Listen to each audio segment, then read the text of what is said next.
ಓಂ ರಾಮೇಶ್ವರಾಯ ನಮಃ. ಇವಾಗಿನ ವಿಚಾರ ದೈವ ಸಿದ್ಧಿ ಮಾಡುವ ಒಂದು ಸೀಕ್ರೆಟ್ಗಳನ್ನು ನಾನು ನಿಮಗೆ ತಿಳಿಸ್ಕೊಡ್ತೇನೆ. ವೀಕ್ಷಕರೇ, ದೈವ ಸಿದ್ಧಿಯ ಸೀಕ್ರೆಟ್ ಅಂದರೆ ಕಷ್ಟವೇ ಇಲ್ಲ. ಈಗ ರಾಮೇಶ್ವರ ಮೂರ್ತಿ, ನಾವು ಆ ಮೂರ್ತಿಯನ್ನು ನೋಡುತ್ತಾ ಮೊದಲಿಗೆ ಒಂದು 15ರಿಂದ 20 ನಿಮಿಷ ಓಂ ರಾಮೇಶ್ವರಾಯ ನಮಃ, ಓಂ ರಾಮೇಶ್ವರಾಯ ನಮಃ, ಓಂ ರಾಮೇಶ್ವರಾಯ ನಮಃ, ಓಂ ರಾಮೇಶ್ವರಾಯ ನಮಃ, ಓಂ ರಾಮೇಶ್ವರಾಯ ನಮಃ, ಓಂ ರಾಮೇಶ್ವರಾಯ ನಮಃ ಅಂತ ಒಂದು 15ರಿಂದ 20 ನಿಮಿಷ ಹೇಳ್ಕೋಬೇಕು ವೀಕ್ಷಕರೇ.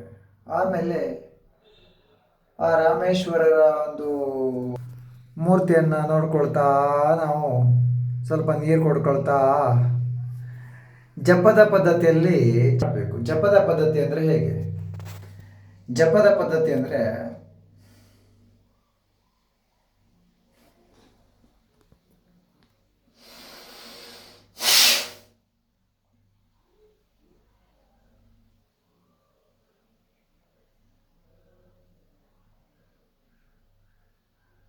ಜಪದ ಪದ ಅಂದರೆ ಬಾಯ ಮುಚ್ಕೊಂಡು ನಾಲ್ಗೆ ಆಕ್ಟಿವೇಟ್ ಮಾಡುವಂಥದ್ದು ವೀಕ್ಷಕರ.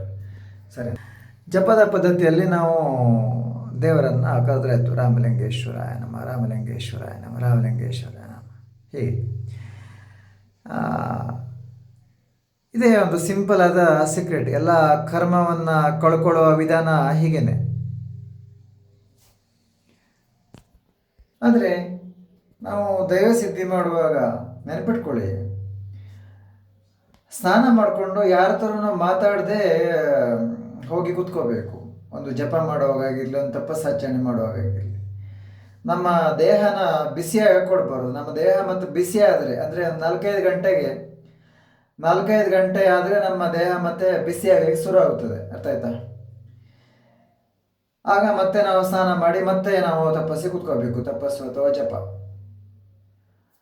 ನಾವು ಈಗ ಉದಾಹರಣೆ ಕೊಡ್ತೇನೆ. ಈಗ ರಾಮಲಿಂಗೇಶ್ವರ, ರಾಮೇಶ್ವರಾಯ ನಮಃ, ರಾಮೇಶ್ವರಾಯ ನಮಃ, ಓಂ ರಾಮೇಶ್ವರಾಯ ನಮಃ. ಒಂದು ಅರ್ಧ ಗಂಟೆ ನಾನು ಓಂ ರಾಮೇಶ್ವರಾಯ ನಮಃ ಅಂತ ನಾನು ಒಂದು ಜಪವನ್ನು ಮಾಡಿಕೊಂಡು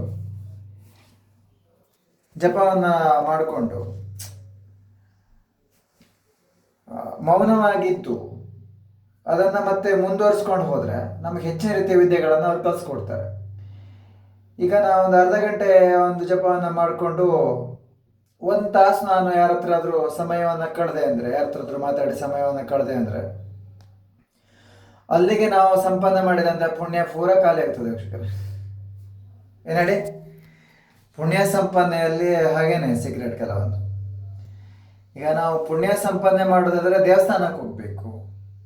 ಪುಣ್ಯ ಸಂಪಾದನೆ ನಾವು ಖಾಲಿ ಮಾಡೋದಂದರೆ ತುಂಬ ಸುಲಭವಾಗಿ ಖಾಲಿ ಆಗ್ತದೆ. ನಾವು ಹೊರಗಡೆ ಹೋಗ್ಬಿಟ್ರೆ ಖಾಲಿ ಆಗೋದು ಶುರು ಆಗ್ತದೆ ವೀಕ್ಷಕರೇ. ಎಲ್ಲ ಹೊರಗಡೆ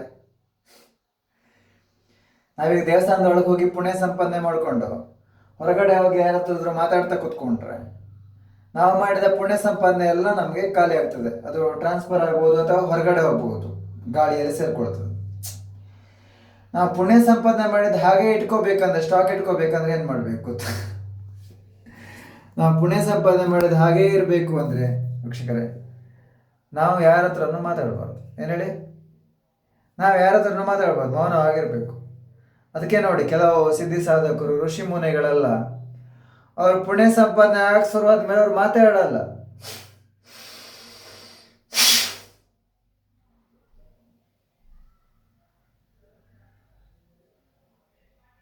ಸುಮ್ಮನೆ ಬಿಡ್ತಾರೆ. ಸುಮ್ಮನೆ ನಾಲಿಗೆ ಆಕ್ಟಿವೇಟ್ ಜಪ ಮಾಡ್ತಾ ಇರ್ತಾರೆ. ಜಪ ತಪಸ್ಸು ಅವ್ರದ್ದೇ ಆದ ಒಂದು ತಪಸ್ಸಿನ ಶಕ್ತಿಯಿಂದ ಅವರು ಆನಂದವನ್ನು ಪಡಿತಾನೆ ಇರ್ತಾರೆ.